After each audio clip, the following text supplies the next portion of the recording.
اعوذ باللہ من الشیطان الرجیم بسم اللہ الرحمن الرحیم۔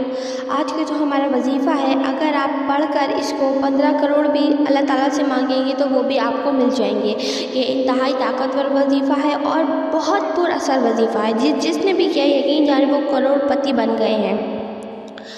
ٹھیک ہے، آپ یہ نہیں جانیں کہ یہ چھوٹا سا وظیفہ ہے، بہت سے ایسے چھوٹے چھوٹے اعمال ہیں جنہیں کرتے ہی بہت اجر ملتا ہے اور ان کی طاقت بے مثال ہوتی ہے۔ اللہ تعالیٰ نے فرمایا ہے جیسے کہ سبحان اللہ کہنے سے جنت میں ایک درخت لگا دیا جاتا ہے، ایسے الحمدللہ اللہ اکبر سے بہت سی مثالیں میں آپ کو دے سکتی ہوں۔ لیکن اللہ تعالیٰ نے چھوٹی چھوٹی چیزوں میں بہت بڑے بڑے راز اپنے پوشیدہ کر رکھے ہیں، اور اللہ تعالیٰ ہم سے کتنی محبت کرتا ہے۔ وہ ہمیں ہر جگہ اپنی نعمتوں سے نوازنا چاہتا ہے۔ ہم لوگ یہ ہیں کہ بس اللہ تعالیٰ کی نعمتوں سے محروم خود کو رکھتے ہیں، کیونکہ اللہ تعالیٰ تو ہمیں نہیں رکھنا چاہتا، ہماری ہی کوتاہیاں ہوتی ہیں جس کی وجہ سے ہم اللہ تعالیٰ کی نعمتوں سے محروم رہ جاتے ہیں۔ جو میں آج آپ کو وظیفہ بتاؤں گی بہت پاورفل ہے، بہت، اور کرنے میں بہت آسان ہے۔ صرف اور صرف ایک تسبیح پڑھنی ہے۔ آپ دیکھیں آپ کیسے آپ کے حالات بدل جاتے ہیں، آپ کیسے مالوں سے کھیلتے ہیں، آپ کیسے لوگوں کی مدد کرتے ہیں۔ ٹھیک ہے، آپ نے کس نمازوں کی پابندی کرنی ہے، وقت کی کوئی قید نہیں ہے، خواتین بھی کر سکتی ہیں، مرد بھی کر سکتے ہیں، ہر عمر کا انسان کر سکتے ہیں، اس میں نہ کوئی وقت کی پابندی ہے، کچھ بھی نہیں ہے۔ عورتیں اپنے خاص مخصوص ایام میں بھی اس کو کر سکتی ہیں۔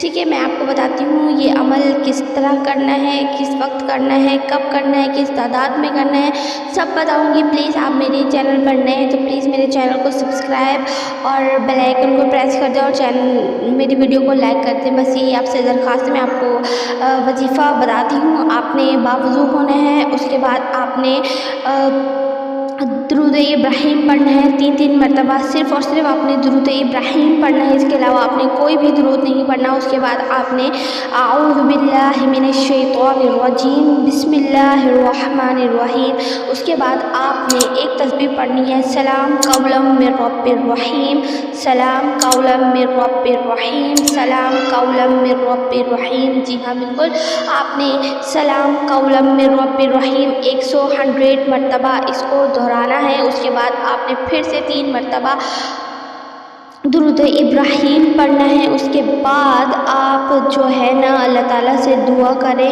اور انشاءاللہ آپ یہ وظیفہ صرف اور صرف 7 دن کریں۔ اس کے بعد دیکھیں گے کہ ہوتا کیا ہے، اس کے معجزات آپ خود دیکھیں گے کہ آپ اگر آپ سائیکل پہ ہیں تو وہ کار پہ آ جائیں گے، اور اگر آپ کار پہ ہیں تو پھر آپ انشاءاللہ آپ کیا ہوں گے، آپ یہ خود سوچ ہی سکتے ہیں۔ اللہ تعالیٰ بہت کچھ نوازے گا اس وظیفے کو جس نے کیا ہے وہ بہت کروڑ پتی ہو گئے ہیں۔ کافی لوگوں نے، بلکہ کروڑوں لوگوں نے اس سے معجزہ حاصل کیا ہے اور فیض پایا ہے اس آیات کا، اور یہ قرآن پاک کی سورہ یاسین کا دل ہے اور اس کی بہت فضیلت ہے۔